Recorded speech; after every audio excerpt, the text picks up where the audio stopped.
Hello ವಿದ್ಯಾರ್ಥಿಗಳೇ, ಈ ಒಂದು ವಿಡಿಯೋದಲ್ಲಿ ನಾವು ನಿಮ್ಮ BCom ಮತ್ತು BBA 4th ಸೆಮಿಸ್ಟರ್ ಕನ್ನಡ ವಿಷಯದಲ್ಲಿ ಬರುವಂತಹ ಒಂದು ಗ್ರಾಮರ್ನ ಭಾಗ ವ್ಯವಹಾರ ಪತ್ರ. ಸೊ ಇದ್ರ ಮೇಲೆ ವ್ಯವಹಾರ ಪತ್ರ ಬರೆಯೋದಾದರೂ ಕೇಳ್ಬೋದು, ಪತ್ರದ ಮೇಲೇ ಥಿಯರಿ ಕ್ವಶನ್ ಆದರೂ ಕೇಳ್ಬೋದು. ಸೊ ಥಿಯರಿ ಕ್ವಶನ್ಸ್ ಏನಿದೆ, ಒಂದು 4-5 ಪ್ರಶ್ನೆಗಳು ಬರುತ್ತೆ. ಸೊ ಅದರಲ್ಲಿ ನಿಮಗೆ ಒಂದು ಪ್ರಶ್ನೆ ಕಂಪಲ್ಸರಿ 10 ಮಾರ್ಕ್ಸ್ ಇದ್ದೇ ಇರುತ್ತೆ. ಆದ್ದರಿಂದ ವ್ಯವಹಾರ ಪತ್ರಕ್ಕೆ ಸಂಬಂಧಪಟ್ಟಂಥ ಈ ಥಿಯರಿ ಕ್ವಶನ್ಸ್ಗಳನ್ನ ನಾವು ಈ ವಿಡಿಯೋದಲ್ಲಿ ವಿತ್ ಉತ್ತರಗಳೊಂದಿಗೆ ಡಿಸ್ಕಷನ್ ಮಾಡೋಣ. ಕೆಳಗಡೆ ಡಿಸ್ಕ್ರಿಪ್ಷನಲ್ಲಿ ನಮ್ಮ ವಾಟ್ಸಪ್ ಗ್ರೂಪ್ ಲಿಂಕ್ನ ಕೊಟ್ಟಿದ್ದೀವಿ. ವಾಟ್ಸಪ್ನ ಜಾಯ್ನ್ ಆಗಿ. ಯೂಟ್ಯೂಬ್ ಮೆಂಬರ್ಶಿಪ್ ಇದೆ, ಸೊ ಲಿಂಕ್ ಇದೆ, ಅದನ್ನು ಜಾಯ್ನ್ ಆದರೆ ನಿಮಗೆ ಎಲ್ಲ BCom ಮತ್ತು BBA 4th ಸೆಮಿಸ್ಟರ್ಗೆ ಸಂಬಂಧಪಟ್ಟಂಥ 9 ವಿಷಯಗಳ ಕಂಪ್ಲೀಟ್ ಸಿಲೆಬಸ್ ವೀಡಿಯೋಗಳು ನಿಮಗೆ ಸಿಗುತ್ತೆ. ನಮ್ಮ ಆ್ಯಪ್ ಲಿಂಕ್ನ ಡಿಸ್ಕ್ರಿಪ್ಷನಲ್ಲಿ ಕೊಟ್ಟಿದ್ದೀವಿ. ಆ್ಯಪ್ನ ಜಾಯ್ನ್ ಆದರೆ ನಿಮಗೆ PDF ನೋಟ್ಸ್ಗಳು, ವಿಡಿಯೋ ಕ್ಲಾಸ್ಗಳು, ಆಡಿಯೋ ಕ್ಲಾಸ್ಗಳು ಎಲ್ಲ ಸಬ್ಜೆಕ್ಟ್ನ ಡೀಟೇಲ್ ಆಗಿ ನಿಮಗೆ ಸಿಗುತ್ತೆ. ಸೊ ಈಗ ಒಂದೊಂದೇ ಕ್ವಶನ್ಸ್ಗಳನ್ನ ವಿತ್ ಉತ್ತರಗಳನ್ನ ನೋಡ್ತಾ ಹೋಗೋಣ. ವ್ಯವಹಾರ ಪತ್ರದ ಸ್ವರೂಪ ವಿವರಿಸಿರಿ. ಸೊ ವ್ಯವಹಾರ ಪತ್ರಕ್ಕೆ ಸ್ವರೂಪ ಏನಂದರೆ ಅದರದ ಅಂಗಗಳನ್ನು ಬರೀಬೇಕಾಗುತ್ತೆ. ತಲೆ ಬರಹ: ಪತ್ರ ಬರೆಯುವ ಸಂಸ್ಥೆ ಹೆಸರು, ವಿಳಾಸ, ದೂರವಾಣಿ ಸಂಖ್ಯೆ ಮತ್ತು ಇಮೇಲ್ ID ಪತ್ರದ ಮಧ್ಯಭಾಗದಲ್ಲಿ ಅಥವಾ ಬಲಭಾಗದ ಮೇಲ್ಭಾಗದಲ್ಲಿ ಯಾವಾಗಲೂ ಬರೆಯಬೇಕು. ದಿನಾಂಕ: ತಲೆಬರಹದ ಕೆಳಗೆ ಬಲಭಾಗದಲ್ಲಿ ಅಥವಾ ಎಡಭಾಗದಲ್ಲಿ ಪತ್ರ ಬರೆಯುತ್ತಿರುವ ದಿನಾಂಕವನ್ನು ನಮೂದಿಸಬೇಕು.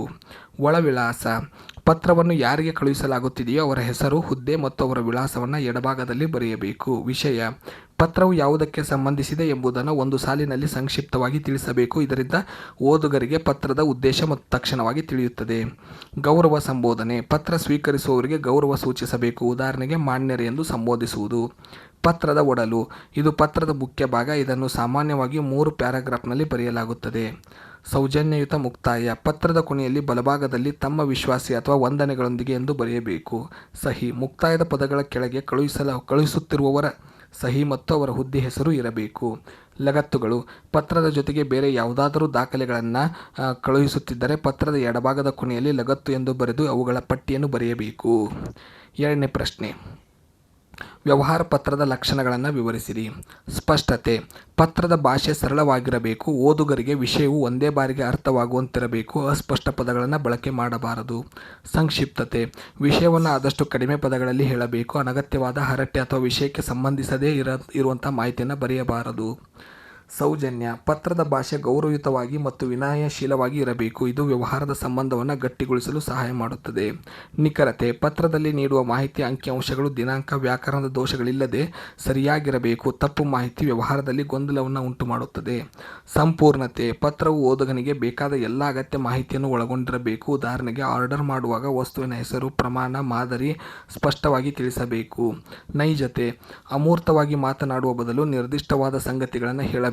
ಉದಾಹರಣೆಗೆ ಬೇಗ ಕಳುಹಿಸಿ ಎನ್ನುವ ಬದಲು ಅಕ್ಟೋಬರ್ 10ರೊಳಗೆ ಕಳುಹಿಸಿ ಎಂದು ಹೇಳುವುದು ಹೆಚ್ಚು ಪರಿಣಾಮಕಾರಿಯಾಗಿರುತ್ತದೆ. ಸಮಾಲೋಚನೆ ಅಥವಾ ಪರಿಗಣನೆ: ಪತ್ರ ಬರೆಯುವಾಗ ಓದುಗನ ದೃಷ್ಟಿಯಿಂದ ಯೋಚಿಸಿ ಬರೆಯಬೇಕು. ನಿಮ್ಮ ಹಿತದೃಷ್ಟಿಯಿಂದ ಎಂದು ಕರೆಯುತ್ತಾರೆ ಇದನ್ನು. 3ನೇ ಪ್ರಶ್ನೆ: ವ್ಯವಹಾರ ಪತ್ರದ ಮಹತ್ವ ಬರೆಯಿರಿ.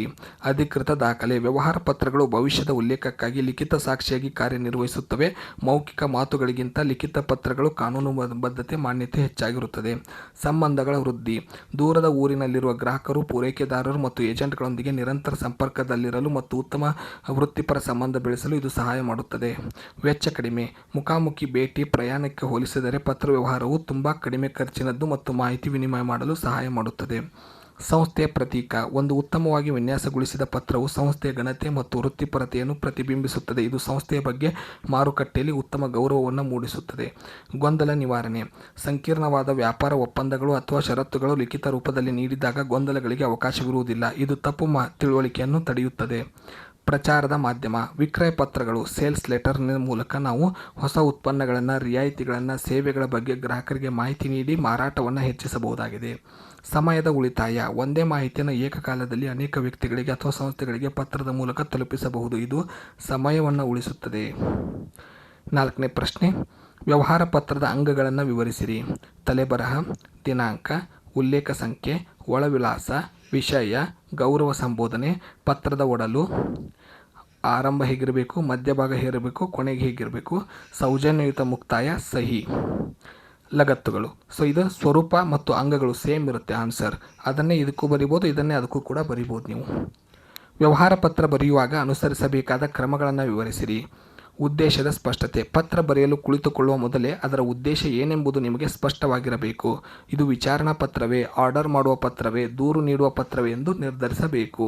ಸೂಕ್ತ ವಿನ್ಯಾಸದ ಆಯ್ಕೆ. ವ್ಯವಹಾರ ಪತ್ರವನ್ನು ಯಾವಾಗಲೂ ಕಂಪನಿಯ ಅಧಿಕೃತ ಲೆಟರ್ ಹೆಡ್ ಮೇಲೆ ಬರೆಯುವುದು ಸೂಕ್ತ. ಪತ್ರದ ಅಂಗಗಳಾದ ದಿನಾಂಕ, ವಿಳಾಸ, ವಿಷಯ ಇವುಗಳನ್ನು ನಿಗದಿತ ಸ್ಥಾನದಲ್ಲಿಯೇ ಬರೆಯಬೇಕು.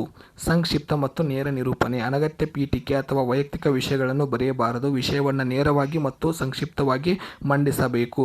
ಓದುಗನ ಸಮಯವನ್ನು ಗೌರವಿಸುವುದು ಮುಖ್ಯವಾಗಿರುತ್ತದೆ. ಸಭ್ಯ ಭಾಷೆಯ ಬಳಕೆ. ಪತ್ರವು ಎಷ್ಟೇ ಗಂಭೀರ ವಿಷಯಕ್ಕೆ ಸಂಬಂಧಿಸಿದ್ದರೂ ಬಳಸುವ ಭಾಷೆ ಸಭ್ಯವಾಗಿರಬೇಕು, ವೃತ್ತಿಪರವಾಗಿರಬೇಕು. ನಯವಾದ ಮಾತುಗಳು ವ್ಯವಹಾರವನ್ನು ಸುಗಮಗೊಳಿಸುತ್ತವೆ. ಸರಿಯಾದ ಮಾಹಿತಿ ಮತ್ತು ಅಂಕಿಅಂಶ. ಪತ್ರದಲ್ಲಿ ಬಳಸುವ ದಿನಾಂಕಗಳು, ಬೆಲೆಗಳು, ಮಾದರಿ ಸಂಖ್ಯೆಗಳು ಮತ್ತು ವಿಳಾಸಗಳು ಅತ್ಯಂತ ನಿಖರವಾಗಿರಬೇಕು. ತಪ್ಪು ಮಾಹಿತಿಯು ದೊಡ್ಡ ನಷ್ಟಕ್ಕೆ ಕಾರಣವಾಗುತ್ತದೆ. ತಾರ್ಕಿಕ ಕ್ರಮ. ಪತ್ರದ ವಿಷಯವು ಒಂದು ಕ್ರಮದಲ್ಲಿರಬೇಕು. ಮೊದಲು ಪೀಠಿಕೆ, ನಂತರ ವಿವರಣೆ, ಕೊನೆಯಲ್ಲಿ ನೀವು ಅವರಿಂದ ಏನನ್ನು ನಿರೀಕ್ಷಿಸುತ್ತೀರಿ ಎಂಬ ಮುಕ್ತಾಯ ಇರಬೇಕು. ಭಾಷಾ ಶುದ್ಧತೆ ಮತ್ತು ವ್ಯಾಕರಣ. ಪತ್ರವನ್ನು ಪೂರ್ಣಗೊಳಿಸಿದ ನಂತರ ಕಾಗುಣಿತ ಅಥವಾ ವ್ಯಾಕರಣದ ದೋಷಗಳಿವೆಯೇ ಎಂದು ಒಮ್ಮೆ ಪರಿಶೀಲಿಸಬೇಕು. ದೋಷಪೂರಿತ ಪತ್ರವು ಸಂಸ್ಥೆಯ ಬಗ್ಗೆ ಕೆಟ್ಟ ಅಭಿಪ್ರಾಯಗಳನ್ನು ಮೂಡಿಸುತ್ತದೆ. ಅಂತಿಮ ಸಹಿ ಮತ್ತು ಲಗತ್ತು. ಪತ್ರದ ಕೊನೆಯಲ್ಲಿ ಅಧಿಕೃತ ಸಹಿ ಇರಬೇಕು. ಪತ್ರದ ಜೊತೆಗೆ ಏನನ್ನಾದರೂ ಕಳುಹಿಸುತ್ತಿದ್ದರೆ ಅದನ್ನು ಲಗತ್ತು ವಿಭಾಗದಲ್ಲಿ ಮರೆಯದೆ ನಮೂದಿಸಬೇಕು. ಇನ್ನು ನಂತರದ ಪ್ರಶ್ನೆ, ವ್ಯವಹಾರ ಪತ್ರದ ಮಾದರಿಗಳನ್ನು ವಿವರಿಸಿರಿ. ಅಂದರೆ ವಿಧಗಳು. ಮಾದರಿ ಅಂದರೆ ವಿಧಗಳು. ಮೊದಲನೇದು ವಿಚಾರಣಾ ಪತ್ರ. ಯಾವುದಾದ್ರೂ ಒಂದು ವಸ್ತುವಿನ ಬೆಲೆ, ಲಭ್ಯತೆ ಅಥವಾ ಸೇವೆಯ ಬಗ್ಗೆ ವಿವರ ಕೇಳಲು ಬರೆಯುವ ಪತ್ರವನ್ನು ವಿಚಾರಣಾ ಪತ್ರ ಅಂತ ಕರಿತೀವಿ. ಇದರ ಉದ್ದೇಶ ದರ ಪಟ್ಟಿ ಅಥವಾ ಕ್ಯಾಟಲಾಗ್ ಪಡೆಯುವುದಾಗಿರುತ್ತದೆ. ಇದರ ಮಾದರಿ, ನಿಮ್ಮ ಸಂಸ್ಥೆಯಲ್ಲಿ ಲಭ್ಯವಿರುವ ಕಚೇರಿ ಪೀಠೋಪಕರಣಗಳ ಬೆಲೆ ಪಟ್ಟಿ, ರಿಯಾಯಿತಿಗಳನ್ನು ನಮಗೆ ಕಳುಹಿಸಿಕೊಡಲು ವಿನಂತಿ. ಆದೇಶ ಪತ್ರ. ವಸ್ತುಗಳನ್ನು ಖರೀದಿಸಲು ನಿರ್ಧರಿಸಿದ ನಂತರ ಅವುಗಳನ್ನು ಪೂರೈಸುವಂತೆ ಕೋರಿ ಮಾರಾಟಗಾರನಿಗೆ ಬರೆಯುವ ಪತ್ರವನ್ನು ಆದೇಶ ಪತ್ರ ಅಂತ ಕರಿತೀವಿ. ಇದರ ಉದ್ದೇಶ ಖರೀದಿ ಪ್ರಕ್ರಿಯೆಯನ್ನು ಮಾಡುವುದಾಗಿರುತ್ತದೆ. ಇದಕ್ಕೆ ಮಾದರಿ, ಹಿಂದಿನ ಮಾತುಕತೆಯಂತೆ ನಮಗೆ 50 ಕಂಪ್ಯೂಟರ್ಗಳನ್ನು ಮುಂದಿನ ವಾರದೊಳಗೆ ಈ ಕೆಳಗಿನ ವಿಳಾಸಕ್ಕೆ ತಲುಪಿಸಬೇಕೆಂದು ಕೋರುತ್ತೇವೆ. ದೂರು ಪತ್ರ.